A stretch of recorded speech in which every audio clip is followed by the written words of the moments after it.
Yeah, guys, welcome to the preview and prediction of the British Grand that will be in Silverstone, Britain. It's going to be a very interesting one because coming from Austria, we know what happened in Austria, the heat, the elevation, the weather, and also the hard duels, the upgrades. The upgrades for Red Bull worked in Austria, but on Ferrari, the upgrades didn't speak what they wanted it to speak because of the high altitude, the engine overheating. At the point, I think Ferrari turned down their engine about twice in the race so that they can finish the race, which for me was a good one. At least finish, not a DNF. They had left it on, they would have ended with two DNFs, and that would have just sabotaged them, and that would have finished the race for the weekend for them. But a good one. They are going to a normal track, and in the Silverstone track is going to be a very different track for them. It's going to be a very different one. We might see if the engine Ado would seriously work and if the updates will seriously work. Now,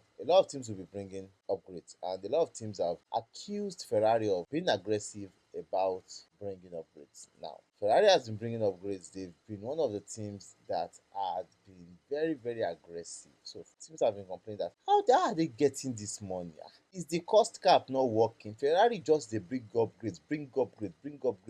Is it that Ferrari have signed something?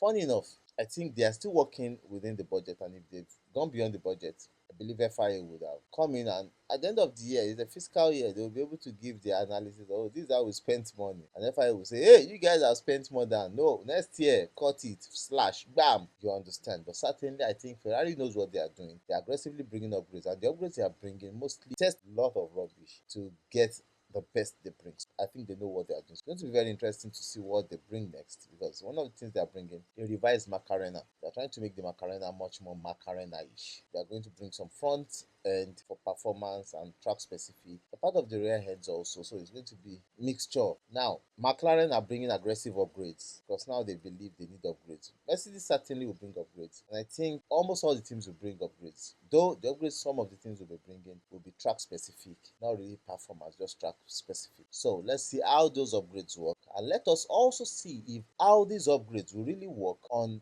a normal conventional track like Silverstone. So it's going to be very interesting to see what they bring, and what they've brought, how they've learned from the data. It's just a week, how they can maximize it. And remember, Max Verstappen said driving this new generation of cars in Silverstone on the simulation, he's just laughing because they are losing battery. And remember, Silverstone is a very, very interesting track, especially the plenty long straights and some beautiful curves that are so wonderfully taken on high speed. They will have to expel a lot of battery. Verstappen saying batteries will be diminishing, so the cars will not be enjoyable. He knows what he's saying, and I think 2027 cars should give us much more performance, and 2028 should give us excellent performance. Probably we'll move to the V8 or V10 very soon. Certainly, it's going to be an interesting one to see how these cars perform on a conventional racing track that has been designed and built really for racing. We're going to see that. But what do you need to know about Silverstone? Silverstone, the race has been held for 80 years and it's one of the most conventional tracks. Started F1 in 1952. It was transferred on a lease to Silverstone Circuit, which is to be run by the British Racing Drivers Club. So it's been there for a long time, and it was first held in 1926. Drivers with the most wins, Lewis Hamilton with 9 wins. See, that track is one of the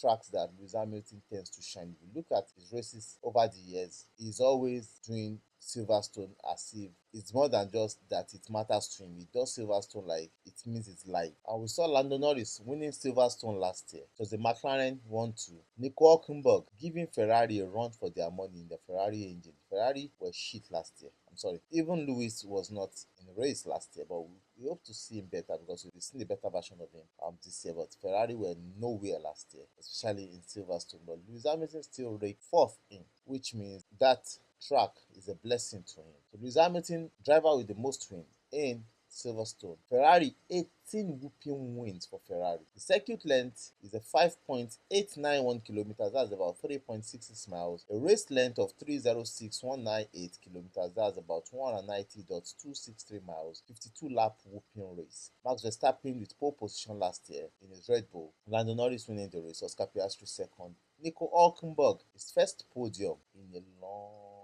Oscar Piastri is the fastest lap. Beautiful racing it was. Mixed diagnosis of both rain, sunshine, everything. we had in Silverstone last year. It was a beautiful one. Max Verstappen came fifth, very, very far behind, 15 seconds behind Lewis Hamilton. In 2024, Lewis Hamilton winning the race, Max Verstappen second, Norris third, Piastri fourth. In 2023, Verstappen won the race, Norris second, Lewis Hamilton came third, Oscar Piastri came fourth. In 2021, you remember that race in which we had Lewis Hamilton and Max Verstappen colliding on the first lap, and Max Verstappen ended his race right there. Lewis Hamilton had a 10 seconds penalty, went ahead to win the race, and that race was one of the most controversial races in 2021, and that race also was part of the races that decided the championship. 2021 was a vibe. It was collision course. It was a year to remember in F1, and I'm sure F1 will never forget 2021 in the history of Formula One races. Even Evans have written it down. 2021 was a race in which F1 had the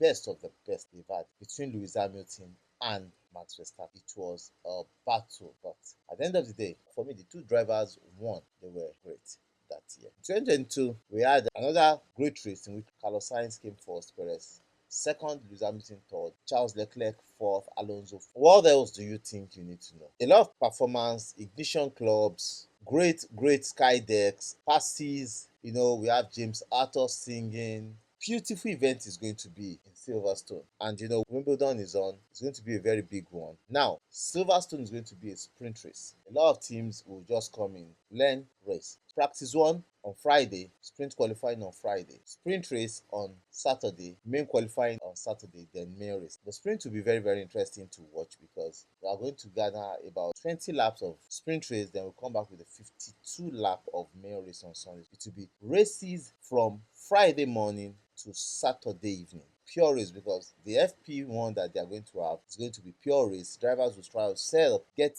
the cars up and running, do all their simulations, push. Then sprint qualifying is race, sprint race na race. Qualifying is race, because as they are optimizing, they are learning, they are re-optimizing, they are making the cars better, they are getting ahead, pushing, that's how it's going to be. So it's going to be a weekend of all race. Take it from me. Now, what do you need to know about the weather? It's going to be a largely warm and dry with gentle breeze from 25 to 27 degrees. Now, Friday, we are going to be having a sunny condition with gentle breeze. Temperature as high as 25 degrees. Saturday, sprint qualifying and sprint race, slightly cloudier with a moderate breeze. High temperature around 25 degrees. No rain, no rain. On Sunday, race day, it will be a back clear sky with sunshine, high temperature peak of 26-27 degrees, no current expected chance of rain, and I pray there will be no rain because it will be so interesting to watch that race and see that race without rain, because if it start raining in Silverstone, catastrophic. One of the things that make it difficult in rain is there is no setup you want to come up with. It can hurt your performance or hurt your car, so it now depends on driver's experience on handling, because the track is a very high speed track with a high lateral energy corners. You have to push, especially around the cups and the maggots and briquette complexes. The blistering of speed and abrasive asphalt will make a grueling track, as in to hit up the left side of the tires will wear out, and the tire compounds will be C1, C2, C3. C3 for the soft, C2 for the mediums, and C1 for the hard. Remember, C3 were the tires that were not working on Ferrari in Austria. Probably is the it. We are going to be having the C1, C2, C3, and it could be a two-stopper, but the fastest strategy is a one-stopper. Tires majorly will be used with it's going to be a one-stopper, will be the mediums and the hard. It's going to be a two-stopper. It's going to comprise of the three tires, the medium, the hard, and the soft tires. But it's going to be a race of intelligence, a race of strategy, and a race of weather, and how they are able to eke out their tires and make performance better. So it's going to be very interesting seeing what these drivers and the teams will do. Certainly, upgrades are coming, focus from the drivers, a total rejuvenation after a week, and a sprint weekend with more points to win, and also there will be a very, very turnaround change in the way the race is being managed by the teams, rather from what we saw in Austria. It's going to be an interesting one. For me, who wins?